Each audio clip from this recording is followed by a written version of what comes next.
ഏതെങ്കിലും രാജ്യത്തിന് എതിരായോ ഒരു പക്ഷം പിടിച്ചുകൊണ്ടോ ഒരു തീരുമാനമെടുക്കാനാവില്ല.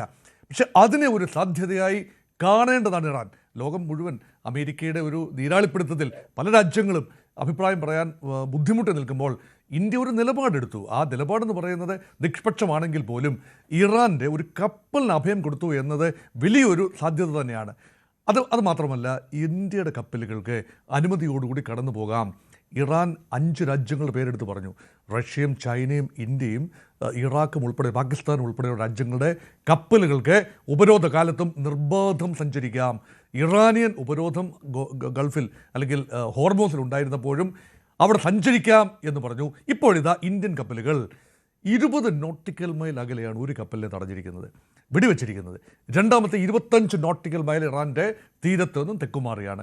ഈ 2 കപ്പലുകളും കണ്ടെയ്നറുകളിലേക്കാണ് വെടിയുതിർത്തിരിക്കുന്നത് എന്ന രീതിയിലാണ് റിപ്പോർട്ടുകൾ വന്ന്. കപ്പലിന് കാര്യമായ നാശനഷ്ടങ്ങൾ ഉണ്ടായില്ല. ഇപ്പോൾ മനസ്സിലാക്കുന്നത് യാത്രാ അനുമതിയോടുകൂടി തന്നെയാണ് ഈ കപ്പലുകൾ സഞ്ചരിച്ചത്. ഒരുപക്ഷെ നമ്മൾ ആഗ്രഹിക്കുന്നത് അനുമതി ഒന്നുമില്ലാതെ യുദ്ധം തുടങ്ങുന്നതിന് മുൻപുള്ള രീതിയിൽ കപ്പലുകൾക്ക് യഥേഷ്ടം സഞ്ചരിക്കാൻ സാധിക്കണം. അമേരിക്കൻ കപ്പലുകൾക്കും ഇന്ത്യൻ കപ്പലുകൾക്കും ഗൾഫ് രാജ്യങ്ങളുടെ കപ്പലുകൾക്കും ഇസ്രയേലി കപ്പലുകൾക്കും എല്ലാം തന്നെ സഞ്ചരിക്കാൻ സാധിക്കുന്ന രീതിയിൽ ഒരു ഗുഡ് വിൽ ജസ്റ്ററാണ് പ്രതീക്ഷിച്ചിരുന്നത്. അത് ഉണ്ടായില്ല. ഈ ഗുഡ് വിൽ ജസ്റ്റർ ഒരു ഭാഗത്ത് മാത്രം കാട്ടുന്നത് ഏകപക്ഷീയമല്ലേ? ഇറാൻ്റെ അസറ്റ്സ് തടഞ്ഞു വച്ചിരിക്കുന്നത്, പല ബാങ്കുകളിലായി ഇറാൻ്റെ അസറ്റ്സ് തടഞ്ഞു വച്ചിട്ടുണ്ട്. അത് ഭാഗികമായിട്ടെങ്കിലും ഒരു സിംബോളിക് ജസ്റ്റർ എന്ന നിലയിലെങ്കിലും റിലീസ് ചെയ്താൽ എന്തായിരുന്നു ബുദ്ധിമുട്ട്? അതുമാത്രമല്ല, ഇറാന് നേരെയുള്ള ഉപരോധം കടുത്ത ഉപരോധമാണ്, മറ്റ് കാര്യങ്ങൾ ഉപരോധമാണ്. ഒരു ജനതയ്ക്ക് മുന്നോട്ട് പോകണ്ടേ? ഇറാനിയൻ ജനതയ്ക്ക് മുന്നോട്ട് പോകാൻ നിലനിൽക്കാനുള്ള അവകാശമുണ്ട്. ഭരണകൂടത്തിൻ്റെ കാര്യം പോയിക്കോട്ടെ, ഒരു മനുഷ്യാവകാശ വിഷയം കൂടിയാണ് ഉപരോധം. അപ്പോൾ ഈ കാര്യങ്ങളിലൊക്കെ ചെറിയ ഒരു ഇളവ് ഉണ്ടെങ്കിൽ മാത്രമേ ചർച്ചയ്ക്കുള്ള അന്തരീക്ഷം ഉണ്ടാകൂ.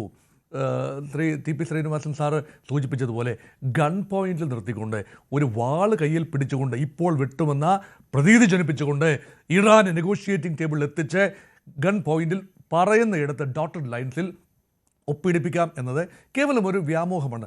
ഡിപ്ലോമസിയിൽ അങ്ങനെയൊന്നും അല്ലല്ലോ. അങ്ങോട്ടും ഇങ്ങോട്ടും കൊടുക്കൽ വാങ്ങലുകളല്ലേ ഡിപ്ലോമസി എന്ന് പറയുന്നത്. 2 പക്ഷത്ത് വിളവുകൾ വേണ്ടിയതാണ്. അവിടെയാണ് ഒരു ഇച്ഛാശക്തി ഇല്ലാതെ പോകുന്നു. അതിൻ്റെ ഭാഗമായിട്ട് തന്നെയാണ് ഇസ്രായേൽ ആ സമയത്ത് അമേരിക്കൻ വെടിനിർത്തൽ തുടരുമ്പോൾ ഇസ്രായേൽ ലെബനനെ ആക്രമിച്ചുകൊണ്ടേയിരുന്നു, അല്ലെങ്കിൽ ഹിസ്ബുള്ള കേന്ദ്രങ്ങളിലേക്ക് ആക്രമണം നടത്തിക്കൊണ്ടേയിരുന്നു എന്ന് പറയുമ്പോൾ അതിന് അമേരിക്കയുടെ അറിവില്ല എന്ന് പറയാൻ